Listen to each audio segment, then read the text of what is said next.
the reason for this is we have, even though we are all in the fitness industry, we'll have 3 different lifestyles. Okay. I haven't got any kids, but I've got a spaniel who needs lots of walking, and I've got lots of time because of the way I run my life. James runs a big business. Is it a small business or a big? It looks quite big. Technically, it's a micro business. Well, it's a micro business, but he does all right with that. But obviously, there's lots of moving parts. But he's got 2 kids, and all of the stuff that goes with that. But he still manages to handle his nutrition. And Paul doesn't own his own facility, but he rents a place in Daley Thompson's gym in Putney. Putney's obviously really busy, and Paul's got a very busy lifestyle with 2 kids as well. But I'll let them tell you more about their own lifestyles, obviously, because they know more about it than I do.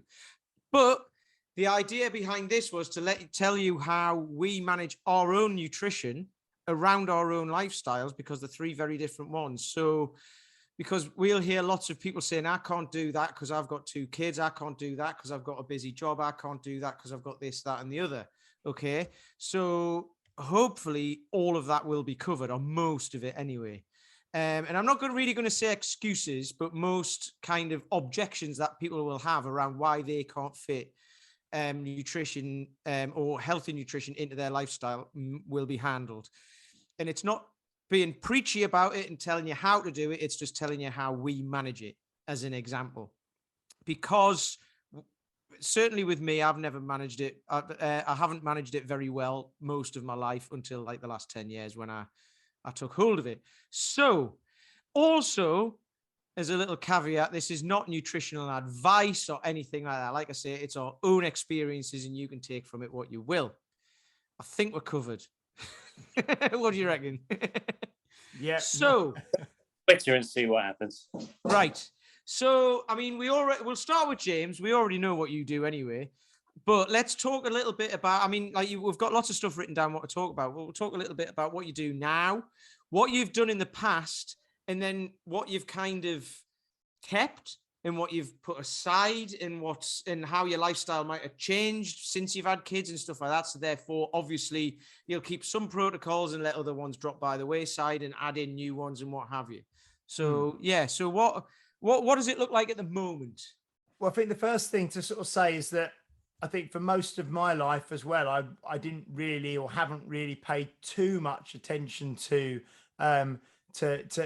eating and drinking and being too mindful about it, because I think when you're in your teens and your 20s and probably even your 30s, you can kind of get away with pretty much anything, or I could anyway, up until probably mid 30s.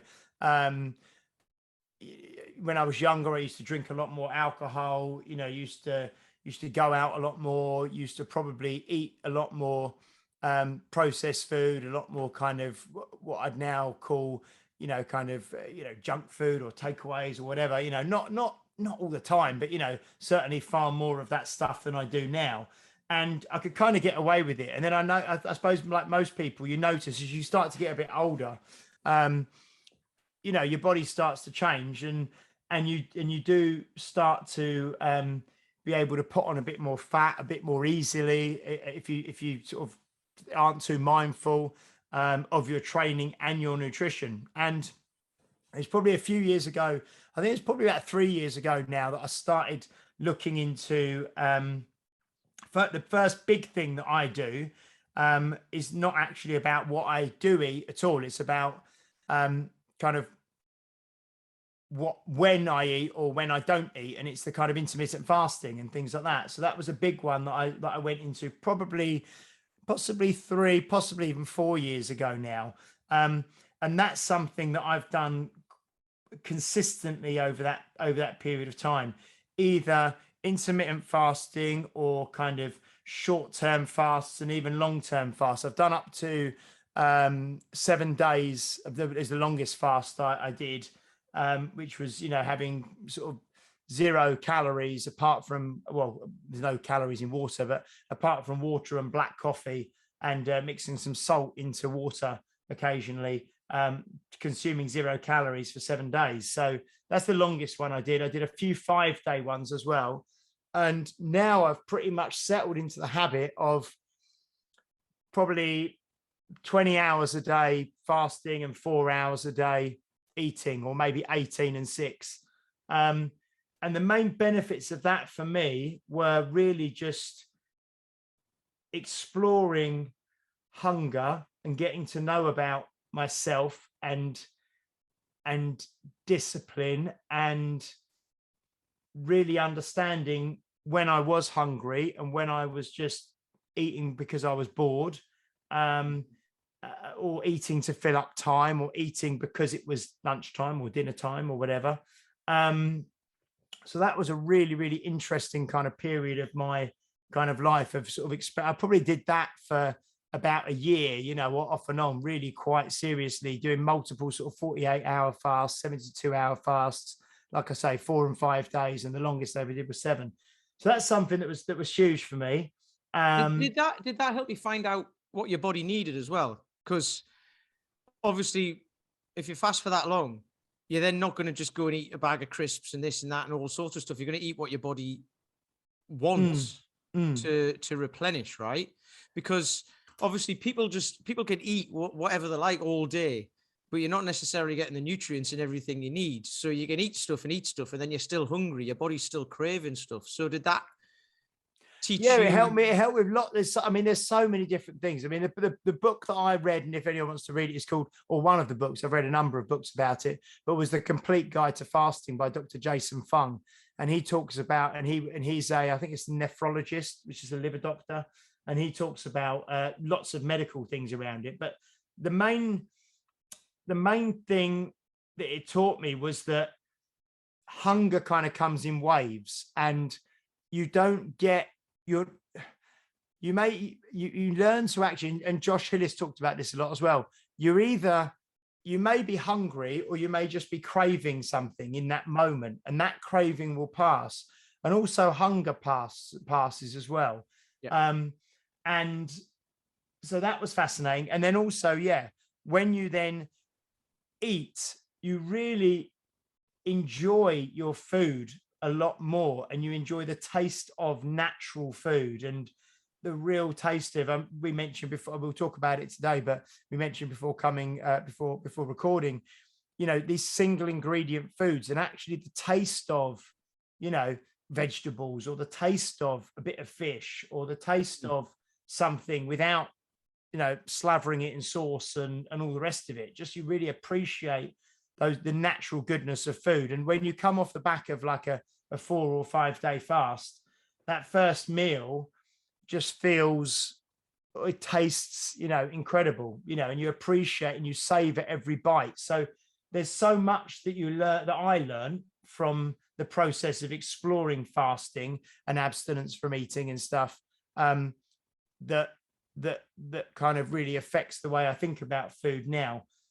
So there was that, which was massive. And then, you know, I'll pass on to someone else in a second, but I then went from the fasting kind of stuff, went into the book I've mentioned previously, Mark Sisson and Brad Kearns, the Primal Blueprint, and went into a far more kind of ancestral way of eating and far more natural, and then moved towards more of an animal-based stroke carnivore approach for the last 13 months.